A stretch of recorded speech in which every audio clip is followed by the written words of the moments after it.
नमस्कार, मैं हूं नीलू। तो देखिए, अमेरिका और इजराइल लगातार ईरान पर हमले कर रहे हैं। बर्बादी वहां पर जबरदस्त हो रही है, लेकिन अमेरिका और इजराइल में जो बर्बादी हो रही है उसके बारे में किसी तरह की कोई खबर ना डोनाल्ड ट्रंप दे रहे हैं, ना नेतन्याहू दे रहे हैं। लेकिन जो तस्वीरें सामने आ रही है, जो ईरानी मीडिया या फिर आईआरजीसी की तरफ से जारी की जा रही है, उसका क्या? क्योंकि बर्बादी तो इजराइल में भी जबरदस्त तरीके से हो रही है। और दूसरी तरफ ट्रंप कहते हैं कि आप हथियार डालिए, हम तभी जाकर ये युद्ध रोकेंगे, आपको झुकना पड़ेगा, हम नए रिजीम के साथ आएंगे, हम किसी भी वहां पर पुराने रिजीम या वहां के पुराने नेता को बर्दाश्त नहीं करेंगे। तो देखिए, नुकसान इतना हो रहा है, पैसों का नुकसान है। जिस तरह से उनके अमेरिकी बेसेस उड़ाए जा रहे हैं, उनके विमान F-15 F-35 गिराए जा रहे हैं, उसके बाद भी डोनाल्ड ट्रंप कहते हैं कि आप हथियार डालिए, तब हम युद्ध रोकेंगे। अरे, युद्ध रोकने के लिए तो अब ईरान ही तैयार नहीं है, बातचीत के मंच पर आने को तैयार नहीं है और लगातार आपको चुनौती दे रहा है। यानी अमेरिका और इजराइल के सामने ईरान की जो मिसाइलें हैं वो चुनौती खड़ी कर रही है। अब इसी बीच देखिए कि एक बड़ी खबर सामने आई है, रूस ईरान की मदद कर रहा है। जी हां, ये बड़ी खबर सामने आ रही है और ऐसे ही नहीं कहा जा रहा है कि ये जो जंग है वो बहुत ज्यादा आगे जाएगी। ये एक हफ्ते की बात है। यानी आज हम आपको बता दें कि 8वां दिन है और इस 8वें दिन कहीं से कोई आसार नजर नहीं आ रहे हैं कि ये युद्ध रुकने वाला है। और इसी बीच रूस की एंट्री होती है, क्योंकि द वॉशिंगटन पोस्ट में एक रिपोर्ट में दावा किया गया है कि रूस अमेरिकी सैन्य ठिकानों की जानकारी दे रहा है ईरान को। तो देखिए, पहले से कहा जा रहा था कि जिस तरह की निंदा खामनेई के मरने के बाद, यानी अली खामनेई की मौत के बाद रूस और चीन ने की, उसके बाद रूस की एंट्री क्या, रूस तो पहले से सपोर्ट कर रहा है इस तरह की बातें। हाँ, भले वो अपने फौज नहीं दे रहा हो, लेकिन इस तरह के इनपुट्स अगर शेयर करता है जिससे कि सही ठिकानों की जानकारी ईरान के पास है, तो यह बड़ी खबर है। रिपोर्ट्स के मुताबिक क्या कहा गया है, जो वॉशिंगटन पोस्ट में रिपोर्ट दी गई है, उसके मुताबिक रूस ईरान को मिडिल ईस्ट में अमेरिकी सैन्य संपत्तियों, जिनमें कि युद्धपोत, विमान के स्थानों के बारे में वास्तविक समय की खुफिया जानकारी दे रहा है। इससे तेहरान को जंग के दौरान अमेरिकी सेना को निशाना बनाने में मदद मिल रही है। माना जा रहा है कि युद्ध शुरू होने के बाद मॉस्को ने अमेरिकी युद्धपोतों, विमानों और सैन्य संपत्तियों के ठिकानों के बारे में जानकारी ईरान से साझा की है। इस बात से तो साफ है कि अमेरिका का एक और प्रमुख प्रतिद्वंदी संघर्ष में अप्रत्यक्ष रूप से शामिल हो गया है।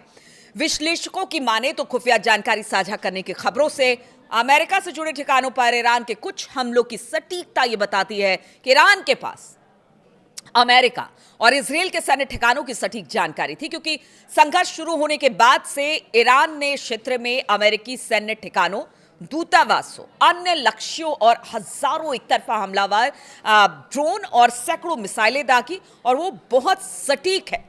यानी उससे नुकसान बहुत ज्यादा अमेरिका का हुआ है और ये बात सबने देखी है। इसलिए जो बात अमेरिका और ट्रंप कह रहे हैं कि युद्ध जल्द खत्म हो जाएगा, ऐसा बिल्कुल नहीं लगता है, क्योंकि रूस और चीन ने भी, हमने देखा किस तरह से सैटेलाइट से सपोर्ट कर रहा है ईरान को। तो ये युद्ध अभी बहुत लंबा चलेगा और ईरान ने तो कह दिया है कि उनके पास ऐसी ऐसी मिसाइलें हैं जिन्हें अभी दागा भी नहीं किया है। अभी तो देखिए, खुर्रम शहर 4 जिस तरह से इजराइल पर गिरा कल, और तेल अवीव में हाहाकार, उसके आसपास हाहाकार, उसके जो एयर बेसेस हैं उन पर हाहाकार मचा, उसका भी जिक्र करेंगे और बताएंगे कि एयर बेस पर जो बम और मिसाइलें गिराई गई हैं ईरान की तरफ से, वो कितनी खतरनाक है और किस तरह से इजराइल के सीने पर वार किया गया है। अब इसी सब के बीच एक और बड़ी खबर आई कल। ईरान के supreme leader ayatollah Ali Khamenei की मौत के बाद उनके एक्स अकाउंट से पहला पोस्ट आया है। इस पोस्ट में इजराइल को धमकी दी गई है। इसके साथ ही एक तस्वीर शेयर की गई है जिसमें मिसाइल के बनाने और उसे लक्ष्य को निशाना बनाते हुए दिखाया गया है। अब आप समझिए कि आयतुल्ला अली खामनेई की मौत के इतने दिनों के बाद उन्हीं के एक्स पोस्ट पर यह मैसेज आया है। इससे क्या माना जाए, इसके मायने क्या निकाला जाए?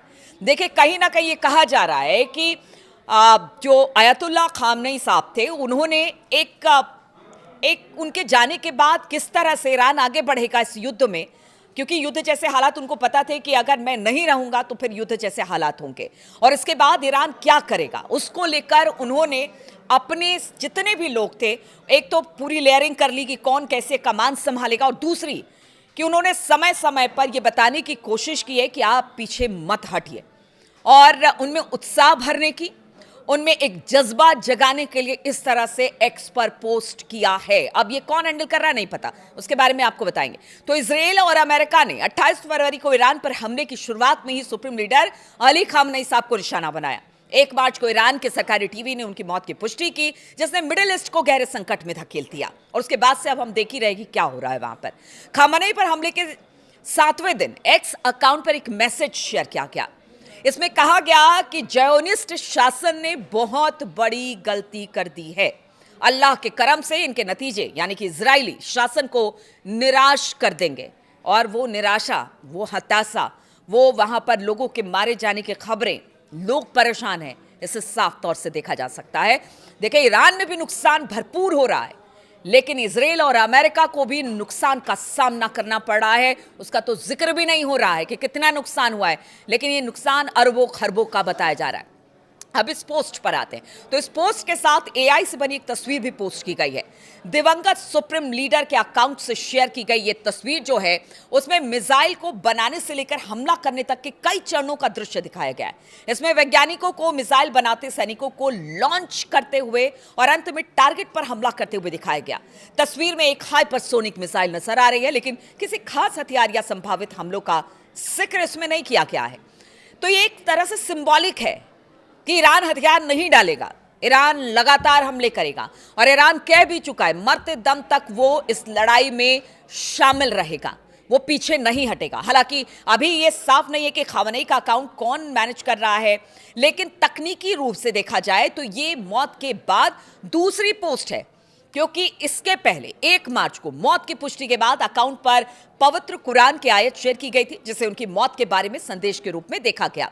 इसमें लिखा गया था कि अल्लाह के नाम पर जो रहम दिल और दयालु हैं, वफादार लोगों में वो लोग हैं जो अल्लाह से किया वादा पूरा करते हैं और वो जरा भी नहीं बदले हैं। तो आप इस बात से समझिए, इस मैसेज से जो कल आया है खामनेई के एक्स पोस्ट पर, उससे ये बताने की कोशिश की गई है कि अभी भी ईरान के वो लोग जो कि अमेरिका और इजराइल के लिए लड़ाई लड़ रहे थे, वो आगे भी लड़ाई लड़ते रहेंगे। एक तरह से बूस्ट किया गया है ईरान के लोगों को, आईआरजीसी को, वहां के बड़े नेताओं को, कि देखिए ये लड़ाई यहीं पर खत्म नहीं होगी, ये लड़ाई जो है वो लंबी चलेगी। और इसीलिए कहा जा रहा है कि ईरान की मिसाइलें लगातार इस वक्त तहलका मचाए हुए हैं, हंगामा खड़ा किए हुए हैं, क्योंकि जिक्र हो रहा है तो वो अमेरिका और इजराइल की एयरफोर्स का नहीं, बल्कि जिक्र हो रहा है ईरान की मिसाइलों का। आप देखिए, अमेरिका की एयरफोर्स जो नंबर 1 एयरफोर्स है, इजराइल की एयरफोर्स जो कि इतनी जबरदस्त है, उनको किस तरह से धाराशाही ईरान की मिसाइलें कर रही हैं।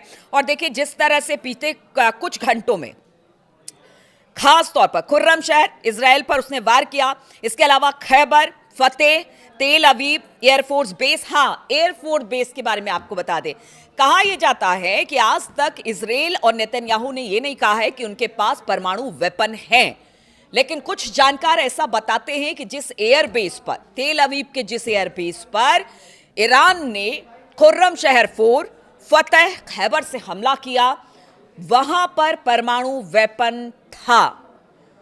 अब इसके बारे में किसी तरह की कोई जानकारी इजराइल की तरफ से नहीं दी गई है, लेकिन ऐसा माना जा रहा है कि सीधे वहां पर हिट किया गया है। ये खबरें बाद में आती हैं, देर से आती हैं, सब कुछ खुलकर आता है, लेकिन फिलहाल किसी तरह की कोई खबर नहीं है। लेकिन अगर वहां पर परमाणु हथियार है तो फिर आप समझिए कि किस तरह की दिक्कत आगे आने वाले दिनों में वहां पर इजराइल को हो सकती है। यानी जो सटीक जानकारी ईरान को मिली, उससे बिल्कुल अटैक किया गया एयरबेस पर, जहां पर उनके परमाणु हथियार, जैसा जानकार बताते हैं, डिफेंस एक्सपर्ट, वॉर एक्सपर्ट बताते हैं, वहां के लोग बताते हैं कि वहां पर इजराइल का परमाणु हथियार था जिसको हिट किया गया है। चलिए, खबर जैसे जैसे खुलती है बाद में आती है, उस बात का भी हम जिक्र करेंगे, लेकिन ये बड़ी खबर है।